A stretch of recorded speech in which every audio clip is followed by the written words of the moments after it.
mujeres y hombres de la Armada de México, amigas, amigos todos. Me da mucho gusto participar en esta ceremonia de conmemoración al nacimiento de la Armada de México por la gesta de el capitán Sáenz de Baranda. Es muy importante recordar la historia, lo menciono con frecuencia, cito lo que se le atribuye a Cicerón, de que la historia es la maestra de la vida y del que no sabe o quien no sabe de dónde viene, difícilmente sabrá hacia dónde va. Pedro Baranda ayuda a consumar la independencia de México, porque siempre las ideas van por delante de los hechos. Cuando se habla de la independencia de México, siempre nos acordamos de 1810, que es el inicio del movimiento de independencia. Y suele también recordarse que es cuando el cura Hidalgo proclama la abolición de la esclavitud. Y se piensa que la esclavitud es abolida en México desde entonces, desde 1810. Pero eso no es real. La esclavitud continuó en México.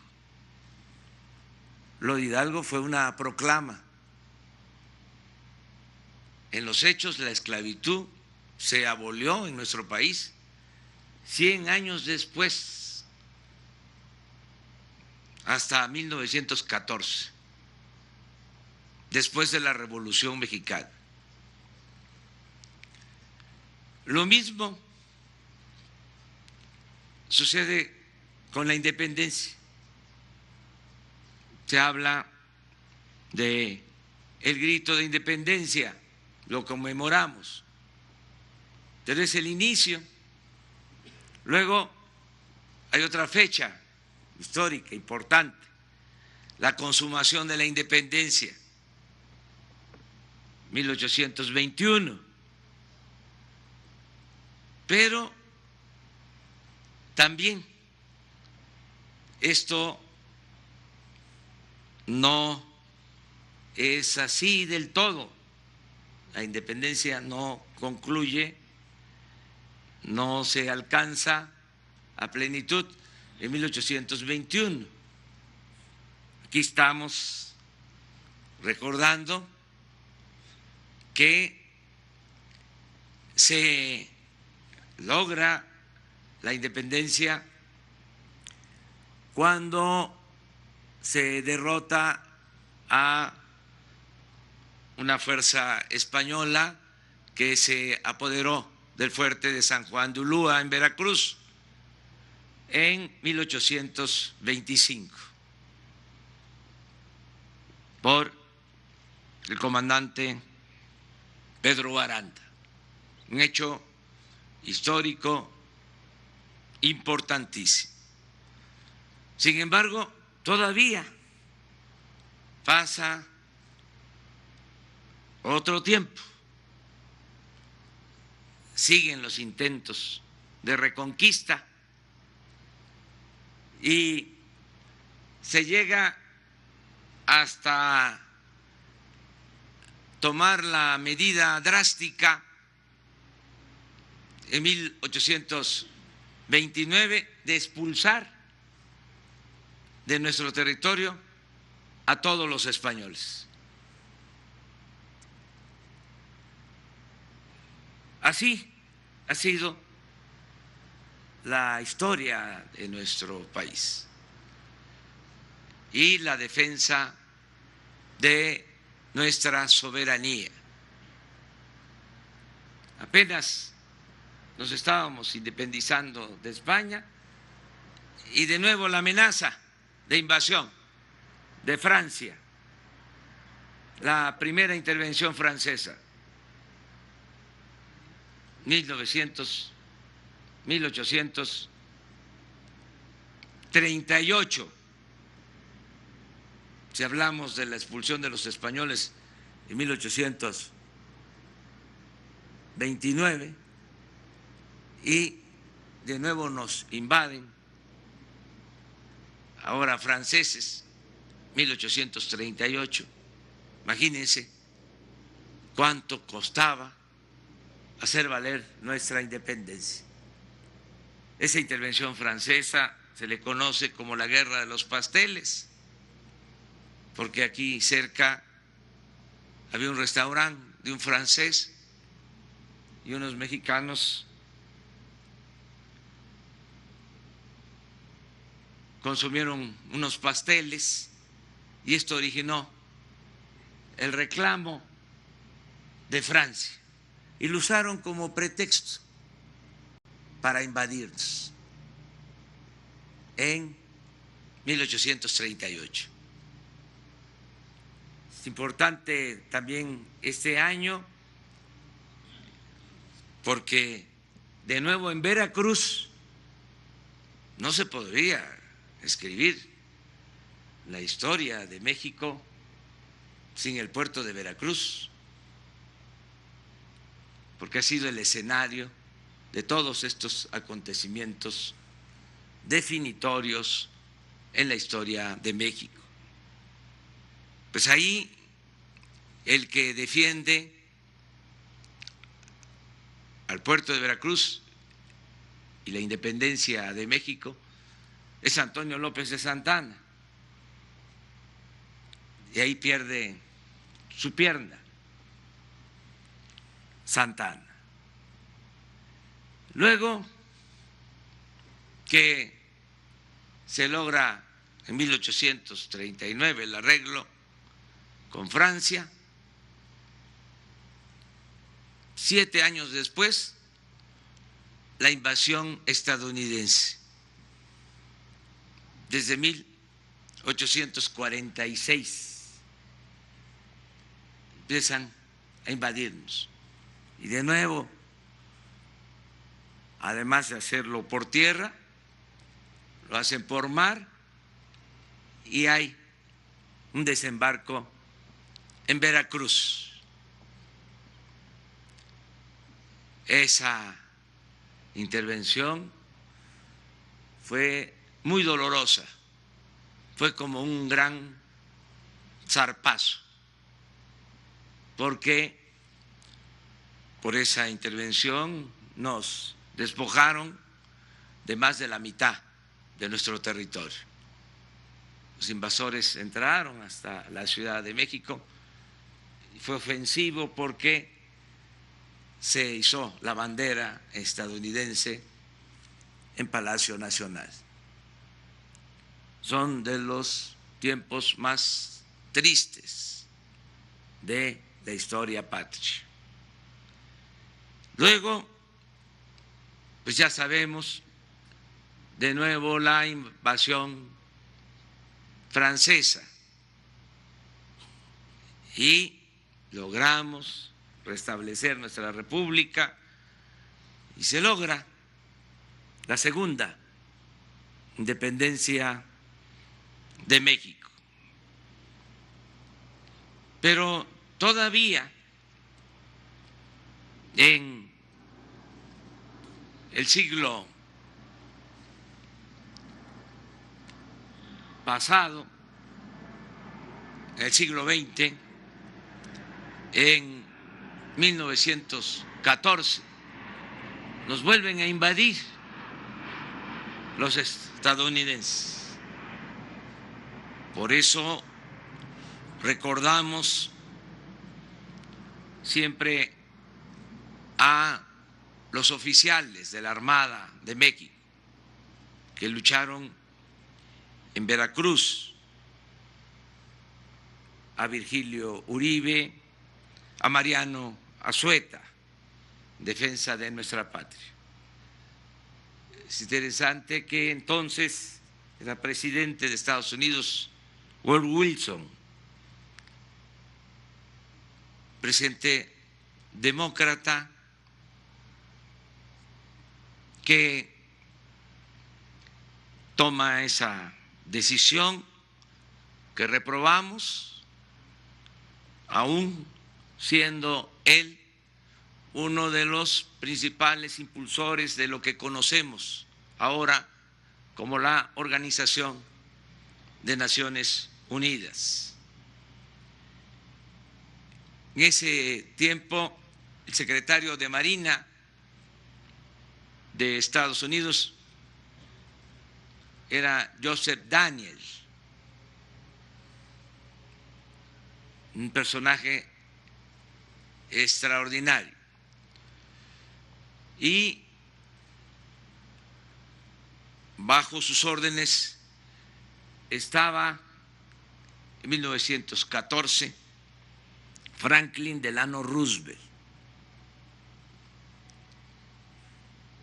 Cuando México hace valer de nuevo su independencia, su soberanía, 1938, con la expropiación del petróleo, luego de amenazas en el sentido de que si se nacionalizaba el petróleo, si se expropiaba a empresas petroleras extranjeras, nos iban a volver a invadir, porque las empresas petroleras extranjeras dominaban todo el Golfo de México. Era un poder dentro de otro poder. Hay hechos históricos también de la Armada, del Ejército, que debemos recordar. En ese periodo, Venustiano Carranza y los constituyentes del 17 deciden que el petróleo es de la nación y empiezan las presiones de las empresas y de los gobiernos extranjeros. Tantas presiones que no se podía ni siquiera hacer la ley reglamentaria del artículo 27 constitucional. No pudo hacerlo ya el presidente Carranza ni el presidente Obregón por las presiones que había. Y siempre amenazaban con invadirnos si México recuperaba el petróleo que Porfirio Díaz había entregado a los extranjeros. Y hay expresiones de marinos destacadísimos que cuidaban los puertos de Veracruz, de Tampico, y de militares, diciendo: nos invaden y vamos a prenderle fuego a los pozos petroleros. Y el fuego se va a ver hasta Nueva Orleans. Esa era la respuesta ante la amenaza de intervención en ese entonces. Y el general Cárdenas decide nacionalizar el petróleo en una circunstancia muy especial, acto de patriotismo, de soberanía. Y en ese entonces ya era presidente de Estados Unidos, Franklin Delano Roosevelt, uno de los mejores presidentes, de acuerdo a mi parecer, que ha habido en Estados Unidos, un titán de las libertades, que supo actuar con respeto a la decisión soberana que tomó el general Cárdenas. Tan es así que envía el presidente Roosevelt de embajador a México al que había sido su jefe, al que había estado de secretario de Marina en 1914, a Joseph Daniels.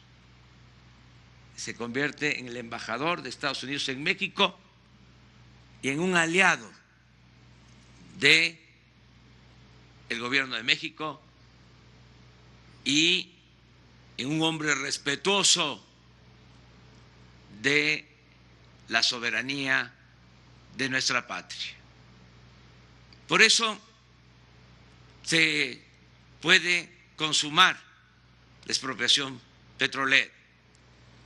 Hay otras circunstancias, pero esto es importante. El general Cárdenas, cuando expropia el petróleo, escribe en su diario de que recordaba el tiempo en que había estado de comandante en el Golfo. Todavía era capitán y había estado de comandante en la zona militar del Golfo con sede en Papantla.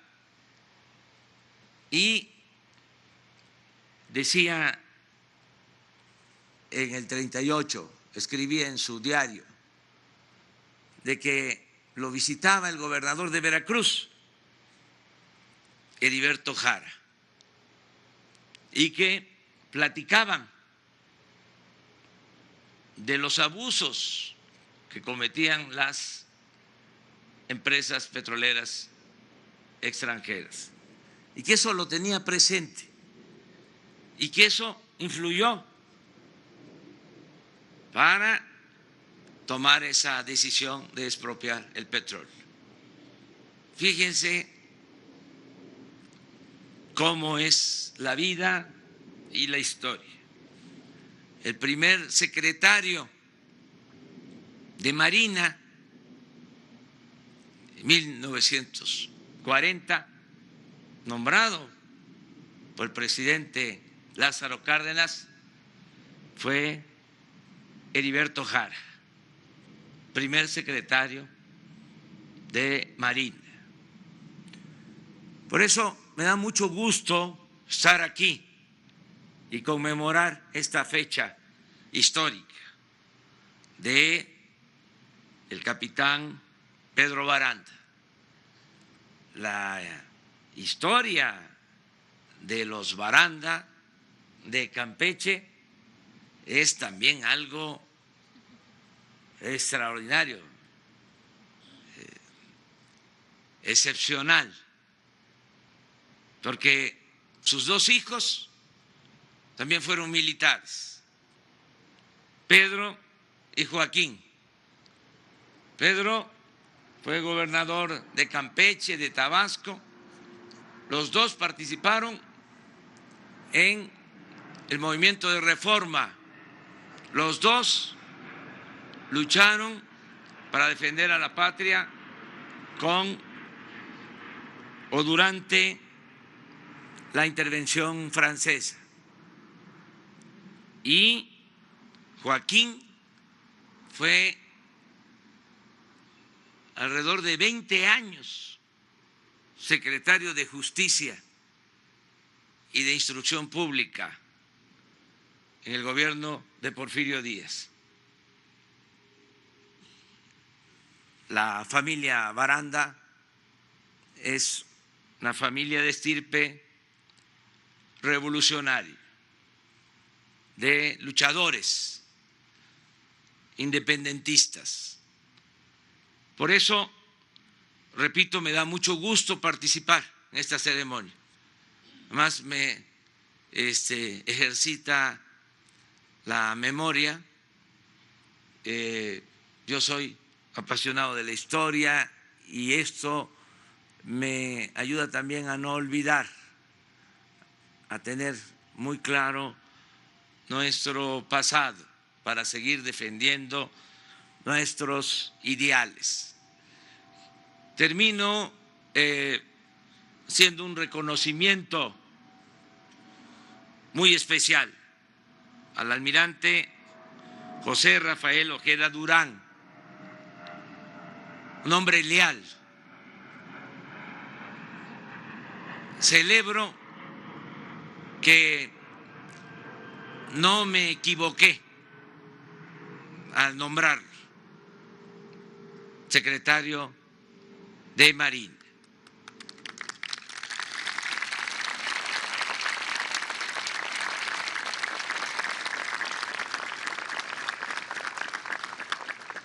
No nos conocíamos. Pasó lo mismo que cuando decidí nombrar de secretario de la Defensa al general Luis Crescencio Sandoval González. No lo conocía, a ninguno de los dos, pero tenía que explorar, hacer un trabajo de arqueología, de investigación, saber de dónde venían, quiénes eran, conocer su pasado, su trayectoria.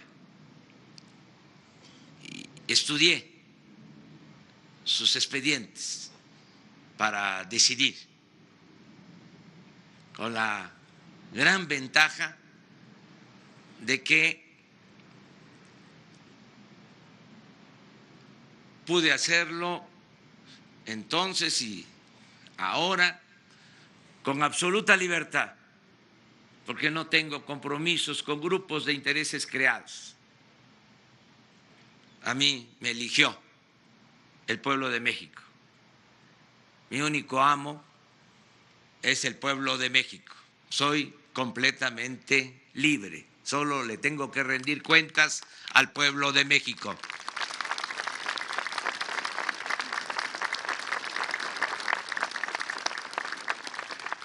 El expediente del general Crescencio Sandoval, había algo que se repetía. Hice hasta cuestionarios, se repetía, había una constante, incorruptible. Y por eso, entre otras cosas, decidí nombrar al general Crescencio Sandoval González.